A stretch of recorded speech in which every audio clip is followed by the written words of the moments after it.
Part 1. The cosmic curtain rises. Close your eyes for a moment and picture this. You walk into a grand cathedral. Sunlight pouring through stained glass.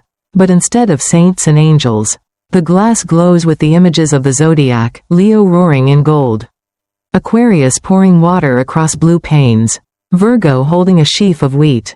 The air feels charged, not with incense, but with the hum of cosmic order.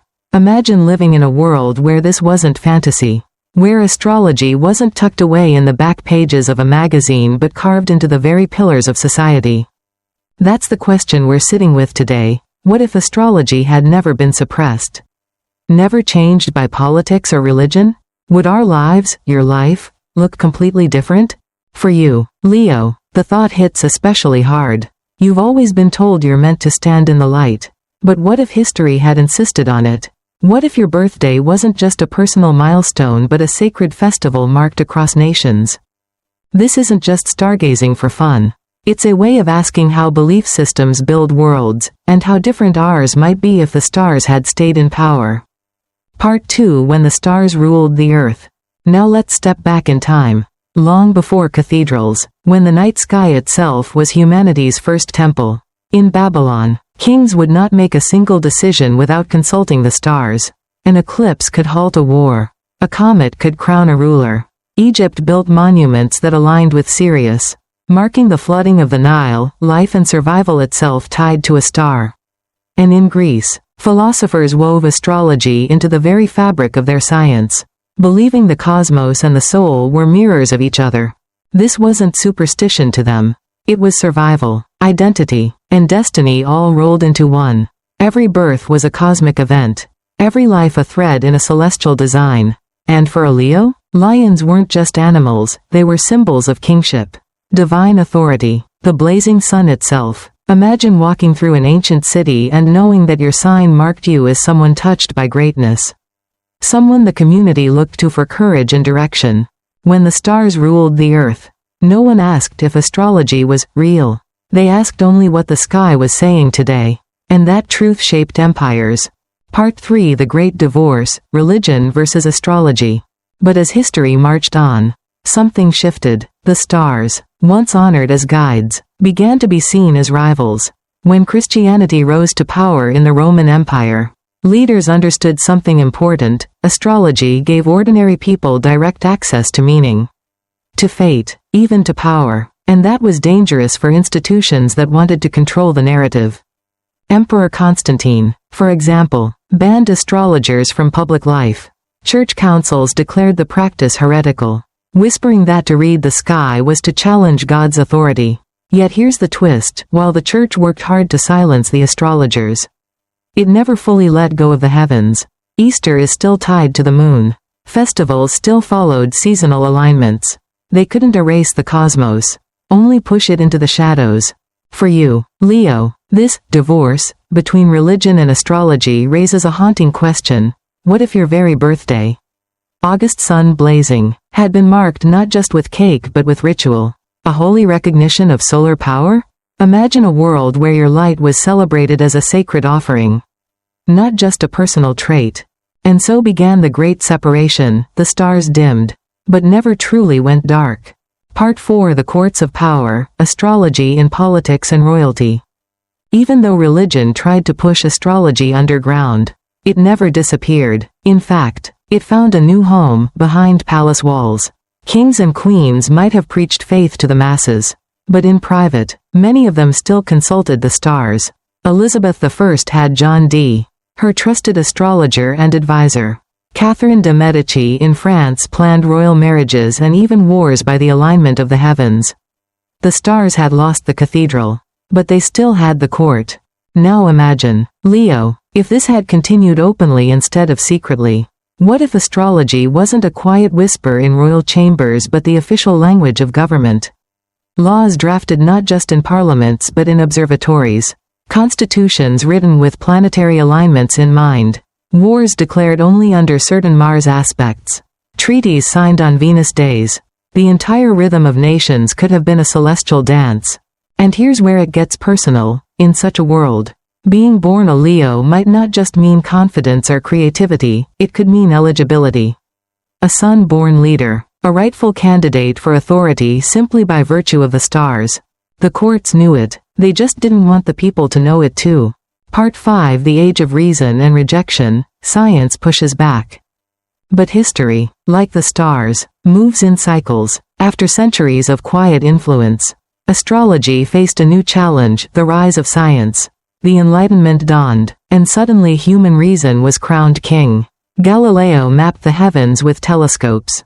Newton explained the universe with gravity. And philosophers began to call astrology superstition. What had once been the highest form of knowledge was now treated like a child's game. This shift wasn't just about facts and figures, it was about identity. Society started to believe that meaning came only from what could be measured, not what could be felt or intuited. And astrology, with its archetypes and poetry, didn't fit the new equation. The stars were no longer messengers. They were just balls of gas, burning in the void. For you, Leo, that must sting, to be told your fire is nothing more than physics. When deep down you know it's more than that. You know your light inspires, that it shapes lives in ways no telescope could ever quantify. The Age of Reason dimmed astrology's authority, but it couldn't erase the longing people felt for connection to the cosmos. That longing never went away. Part 6: Parallel Worlds, Cultures that Kept Astrology Alive. While Europe turned its back on the stars, other parts of the world never let go. In India, Vedic astrology remained woven into the fabric of daily life. Marriages were matched by charts. Businesses opened on auspicious days, and rulers sought counsel from the heavens before every decision. In China, emperors timed their wars, harvests, and ceremonies with the movements of the cosmos. Even during the Islamic Golden Age, scholars translated Greek texts, preserved star maps, and pushed astrology forward when Europe tried to bury it. These cultures didn't see astrology as superstition. They saw it as wisdom, a way of living in harmony with the universe. It guided not only kings but also families, farmers, and healers. The stars were a compass for both destiny and daily bread. Now imagine, Leo, if the West had followed that same path. Your sign, the lion, the blazing sun, might not just mean personality traits. It could define your entire social role.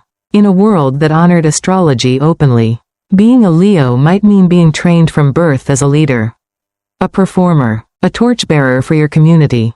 Different paths, different worlds, yet the stars remained constant. Part 7: The Butterfly Effect, How Astrology Could Have Changed History. So let's play with the what if a little more. History as we know it is filled with wars, revolutions, and turning points that shaped the world. But what if leaders had leaned on astrology as their compass? Imagine generals refusing to march because Mars was in retrograde. Imagine treaties signed only on days blessed by Venus. Wars could have been delayed, maybe even avoided, because the sky counseled patience instead of pride. Picture this: World War II, one of the darkest chapters of humanity, unfolding differently if those in power had listened to the stars. Could the course of nations have shifted? Could millions of lives have been spared if leaders obeyed cosmic warnings instead of human ego? It's impossible to know, but the question is powerful. And Leo, here's where your sign stands out. If astrology had remained the backbone of history, Leo energy, courage, drama, leadership, might have defined entire eras.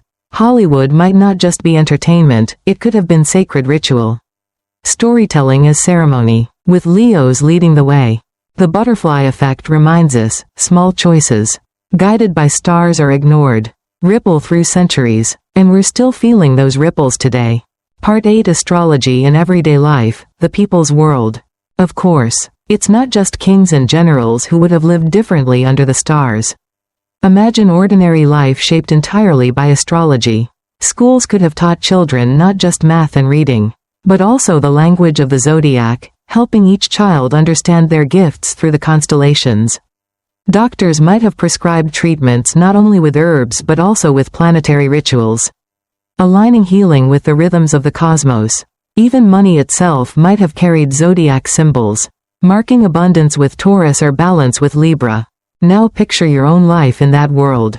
Leo, your school report card might not have said, "Great at public speaking," It might have said, solar presence, excellent.